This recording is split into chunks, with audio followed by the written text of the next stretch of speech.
میں ان دنوں کچھ لاوبالی سی تھی اور پڑھائی کی طرف دھیان نہیں دیتی تھی، جس کا امی کو بہت دکھ تھا۔ امی بہت سمجھاتی تھی کہ ہما پڑھ لو، تعلیم ہی کام آتی ہے، یہی عورت کا زیور ہے۔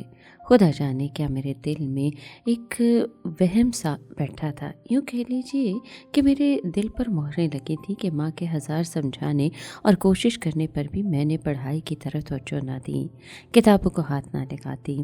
دھیان ہمہ وقت ٹی وی اور دوسری طرف لگا رہتا۔ گھر میں بور ہوتی تو ناک جھانک کرتی۔ ہر کام وقت پر اچھا لگتا ہے، پھر یوں وقت گزر جاتا ہے کہ پتہ ہی نہیں چلتا، اور جب وقت گزر جائے تو پھر کچھ نہیں ہو سکتا، بس آدمی ہاتھ ملتا رہ جاتا ہے۔ میں جب 14 برس کی ہوئی تو ان دنوں 7ویں جماعت میں تھی، حالانکہ لڑکیاں میٹرک میں ہوتی ہیں۔ خیر میں نے اسکول چھوڑ دیا۔ امی نے کئی بار سمجھایا کہ گھر پر استانی رکھ دیتی ہوں، پرائیویٹ میٹرک کا امتحان دے دینا۔ میں امی سے کہتی آخر پڑھنا کیا ضروری ہے؟ وہ سمجھاتی کہ بیٹی تعلیم حاصل کرنے میں تمہارا ہی فائدہ ہے، لڑکی تعلیم یافتہ ہو تو اچھے گھرانوں سے رشتے آتے ہیں، اور میں جواب دیتی کہ جو لڑکیاں پڑھی لکھی نہیں ہوتی کیا ان کے رشتے نہیں ہوتے یا ان کی شادیاں نہیں ہوتی؟ بیٹی یہ بات نہیں ہے، تم خوبصورت ہو، اگر پڑھی لکھی ہوتی تو اور خوبصورت لگتی۔ ماں ایسی باتیں کرتی، میں ان کی نصیحتوں سے بچنے کے لیے کان بند کر لیتی اور دوڑ کر برابر والی رخسانہ آنٹی کے گھر چلی جاتی۔ رخسانہ آنٹی بہت اچھی تھیں، سگڑ تھیں، ہمدرد تھیں، خوبصورت، اور میری امی کی بہت اچھی دوست بھی تھیں۔ ایک دن آنٹی کے گھر مہمان آئے ہوئے تھے۔ انہوں نے پوچھا کہ یہ لڑکی کون ہے، تو آنٹی نے بتایا کہ میری دوست پروین کی بیٹی ہے۔ مہمانوں نے میرا نام پوچھا، میں نے بتا دیا۔ وہ پوچھنے لگیں کہ کتنا پڑھا ہے۔ 6ٹھی جماعت تک۔ یہ سن کر ان کا منہ اتر آیا اور وہ خاموش سی ہو گئیں۔ ان میں سے ایک عورت نے آہستہ سے آنٹی سے کہا کہ اتنی خوبصورت لڑکی اور ان پڑھ۔ اس دن میرے دل کو دھچکا لگا کہ واقعی تعلیم کی قدر ہے، اور میں نے امی کا کہنا نہ مان کر اپنا بہت بڑا نقصان کیا ہے۔ رخسانہ آنٹی کے کسی عزیز کی شادی تھی۔ وہ شادی سے لوٹی تو ان کے پاس ایک البم تھی جس میں شادی کی تصویریں تھیں۔ میں نے البم ان کے ہاتھ سے لی اور ایسے ہی وقت گردانی کرنے لگی۔ ایک تصویر لڑکے کی تھی، مجھے اچھی لگی۔ آنٹی سے پوچھا یہ کون ہے؟ انہوں نے بتایا کہ میرا بھتیجا ہے۔ کیا اس کی شادی ہو چکی ہے؟ آنٹی نے کہا نہیں۔ اس کا نام کیا ہے؟ اس کا نام دلاور ہے۔ انہوں نے جواب دیا بیٹی تم یہ سب کیوں پوچھ رہی ہو؟ میں نے کوئی جواب نہیں دیا، مگر وہ سمجھ گئی کہ اس عمر میں ہر لڑکی اپنے جیون ساتھی کے خواب دیکھتی ہے، ایسے خواب جو جاگتے سوتے دیکھے جاتے ہیں۔ ایک دن امی اور آنٹی بازار گئی، انہیں شاپنگ کرنا تھی۔ رخسانہ آنٹی نے کہا بیٹی تم میرے گھر کا خیال رکھو، گھر اکیلا ہے، تم اندر سے کنڈی لگا کر بیٹھ جاؤ جب تک کہ ہم نہ آ جائیں، دروازہ نہیں کھولنا۔ میں اندر سے کنڈی لگا کر بیٹھ گئی تھی۔ ان کے 10 ماہ کا بچہ سو رہا تھا، اس لیے وہ مجھے اپنے گھر بیٹھا کر گئی تھیں۔ تھوڑی دیر گزری کہ دروازے پر دستک ہوئی۔ میں نے پوچھا کون ہے؟ آواز آئی دروازہ کھولو، میں دلاور ہوں۔ نام سن کر میں چونک گئی، دل دھڑکنے لگا۔ دروازے کی جھری سے جھانک کر دیکھا تو وہ تصویر سے بھی زیادہ خوبصورت تھا۔ اس نے پھر کہا دروازہ کھولو، پیدل آیا ہوں، کافی تھک گیا ہوں۔ تو میں نے دروازہ کھول دیا۔ وہ اندر آ کر بیٹھ گیا اور پانی لانے کو کہا۔ پھر پوچھا آنٹی کہاں ہے؟ بازار گئی ہیں، ابھی آتی ہیں۔ میں نے جواب دیا۔ اس نے انگریزی میں میرا نام پوچھا، میں نے کوئی جواب نہ دیا۔ وہ کہنے لگا آپ نام کیوں نہیں بتاتی؟ آپ کی بات میں نہیں سمجھتی تھی، کیا تم پڑھی لکھی نہیں ہو؟ نہیں۔ یہ کہہ کر میں اپنے گھر چلی گئی اور اس سے کہا کہ آپ آنٹی کے آنے تک گھر بیٹھیں کیونکہ ان کا منا سو رہا ہے، اس کا خیال رکھنا۔ تھوڑی دیر بعد دوبارہ گئی کہ دیکھوں وہ بیٹھا ہے یا چلا گیا، کیونکہ آنٹی اپنے بیٹے کو میرے سپرد کر کے گئی تھی۔ اس نے کہا جنید ابھی سو رہا ہے، آپ فکر نہ کریں، میں اس کا خیال رکھے ہوئے ہوں۔ میں کھڑی تھی۔ اس نے کہا بیٹھ جاؤ، لیکن میں کھڑی ہی رہی۔ کیا آپ کو میری باتیں بری لگی ہیں؟ میں نے آپ کا نام پوچھا تھا، آپ نے بتایا نہیں۔ میں نے اسے اپنا نام بتا دیا تو اس نے کہا شکریہ، بیٹھ جاؤ۔ میں بیٹھنے نہیں آئی۔ کیا واقعی آپ ان پڑھ ہیں؟ جی ہاں۔ اتنی دیر میں امی اور آنٹی آ گئیں۔ دلاور ان کے ساتھ باتیں کر رہا تھا اور میں اسے حسرت سے دیکھتے ہوئے سوچ رہی تھی کہ کاش یہی میرا جیون ساتھی ہوتا۔ اس نے مجھ پر نظر ڈالی تو میں نے محسوس کیا کہ اس کی آنکھوں میں میرے لیے اپنائیت کے رنگ تھے۔ خیر میں اور امی گھر آ گئے اور میں زندگی کے نئے خوابوں میں کھو گئی۔